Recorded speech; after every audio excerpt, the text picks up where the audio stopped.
Good evening once again from our NBC News headquarters here in New York. I'm Steve Kornacki in for Brian Williams, who has the night off. Day 953 of the Trump administration. And the president is at Camp David tonight as Hurricane Dorian takes aim at the Florida coast. The National Hurricane Center said today the now Category 4 hurricane poses a significant threat to the northwestern Bahamas and to Florida. Earlier today, before departing for Camp David, President Trump addressed the approaching storm. The hurricane is roaring and it could be a big one. We're hoping that it maybe makes a right and goes up north, but that's about a 5% chance. It's not looking good. And it's one of the biggest hurricanes we've seen in a long time. We will bring you a full forecast on Hurricane Dorian in just a moment. But first, we are also following news out of the White House on a number of fronts this evening. Earlier today, the president tweeted about a failed rocket launch in Iran, along with an image of the launch site. Quote, "The United States of America was not involved in the catastrophic accident during final launch preparations for the Saphir SLV launch at Semnan launch site 1 in Iran. I wish Iran best wishes and good luck in determining what happened at Site 1. According to two outside experts, the photo would only be available to a government source, so it was clearly classified. Earlier today, the president was asked about his tweet. Did you release classified information by tweeting that photo about Iran? No, I just wish Iran well. They had a big problem, and we had a photo, and I released it, which I have the absolute right to do. Where did it come from? And we'll see what happens. You'll have to figure that one out yourself. But we'll see what happens. They had a big mishap. It's unfortunate. And so Iran, as you probably know, they were going to set off a big missile, and it didn't work out too well. Had nothing to do with us. We also have a new report from the Washington Post that says President Trump's national security advisor, John Bolton, has been sidelined from Afghanistan policy.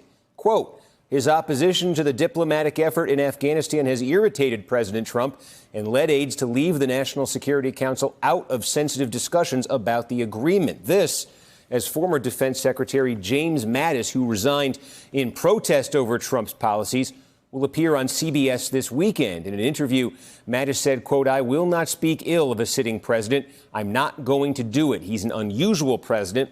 Our president is. And I think that especially with just the rabid nature of politics today, we've got to be careful. We could tear this country apart. Meanwhile, a senior administration official tells NBC News the White House is putting a $250 million aid package to Ukraine under review. This is money that's meant to help Ukraine confront the threat of Russian aggression. The official confirms the president has been consulting with his national security team about the money.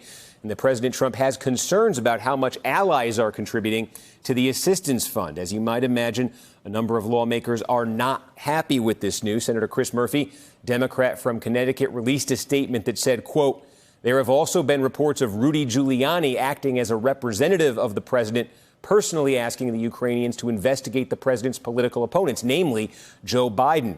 I would hope this possible suspension of military aid is not connected to the Ukrainians' unwillingness to do the bidding of President Trump's campaign. Earlier today, our own Hallie Jackson spoke to Senator Bob Menendez, Democrat from New Jersey, about the news. There's no good policy reason. This isn't about money. We gave a record amount of money to the administration in this past deal. So either the president is somehow compromised. He is either spineless as it relates to standing up to Putin, or he's infatuated with his authoritarian figure in Putin. We are also following news on the trade war with China. The president has now delayed tariffs on some goods until December. But starting on Sunday, the U.S. will start collecting a 15% tariff on $112 billion worth of Chinese imports. Earlier today, the president said meetings are scheduled with China and that calls are being made. He also said this. The tariffs have put us in an incredible negotiating position, and I say that to China directly. And it's only going to get worse for China. And here for our leadoff discussion on a Friday night, Peter Baker, chief White House correspondent for the New York Times, Jill Colvin, White House reporter for the Associated Press, and Tessa Berenson, White House correspondent for Time Magazine. Thanks to all of you for being with us. Tessa, let me begin with you. We're just talking about the storm right there. You have the president at Camp David now. It seems the White House has a certain image it is hoping the president can project here as this storm makes its way potentially to Florida. Is the president going to go along with that?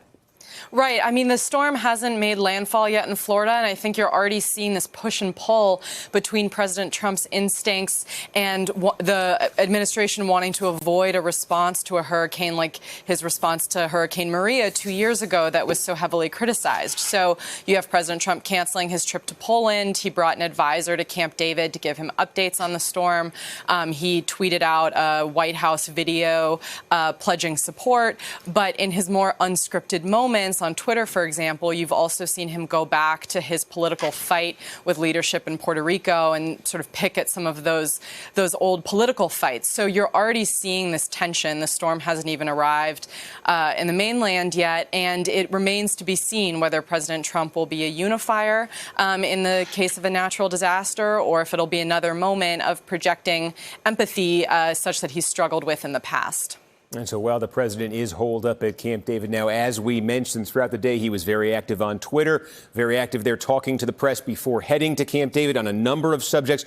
One of the subjects that came up, in fact, when he was talking to reporters was the tariffs he's imposed as part of the trade war with China. Increasingly complaints from corporate America, from business leaders about the effect they say those tariffs are having. The president addressed that criticism. Take a listen.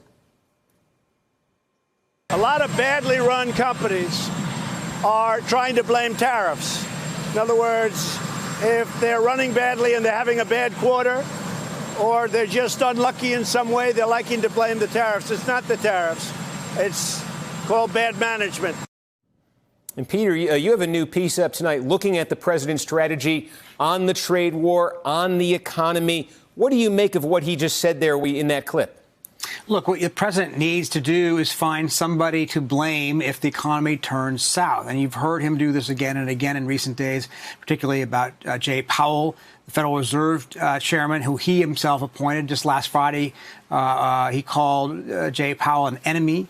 He attacked him again on Twitter today. He's attacked Democrats. He's attacked the news media for cheerleading for a recession. In effect, he's trying to say if things go bad, it isn't because anything I did. It's because these other people are out to get America or me or the economy or whatever. And he's added now American businesses to the list. These are the people, of course, who he's courting the most when it comes to his deregulatory and lower tax agenda. But he's saying basically when they complain about his tariffs, they're off the reservation and they're wrong and blaming him for their own mismanagement. You know, and Jill, we saw earlier this week there was some reporting that made clear the president, as he looks towards his reelection campaign in 2020, is mindful of that wall he promised in 2016, showing tangible progress towards some kind of completion there before Election Day 2020. But it's interesting on this topic of the economy. You say you have been hearing from some folks around the White House that this, behind the scenes, the state of the economy, is increasingly what worries them and the president. Yeah, very much so. I mean, look, both of these things are at play. The president is looking here back to the last 2.5 years, looking at his accomplishments and the way he's going to be able to package that and sell that when he really hits the road next year in earnest as the campaign heats up. One of those promises was obviously the wall. At this point, no new miles of wall have been constructed. The administration is obviously hoping to be able to change that soon by the end of the year and going into next year. But the number one issue right now on the president's mind is the economy. Look, the argument that the White House has been making now and that the campaign has been making for several months is the argument we can make to voters is even if you don't like the president's tweets, even if you don't like the way that he comports himself, look at your pocketbook and look how the economy is doing. And as we see these worrying signs of potential recession or at least potential economic slowdown, the president's growing increasingly panicked. And we've heard a number of different options that he has thrown out publicly, seemingly all over the map, saying one day he supports an idea, the next day he doesn't like the idea. You see that kind of spilling out of the discussion that's happening behind the scenes as they try to figure out mechanisms to try to help. Hey there, I'm Chris Hayes from MSNBC. Thanks for watching MSNBC on YouTube. If you want to keep up to date with the videos we're putting out, you can click subscribe just below me or click over on this list to see lots of other great videos.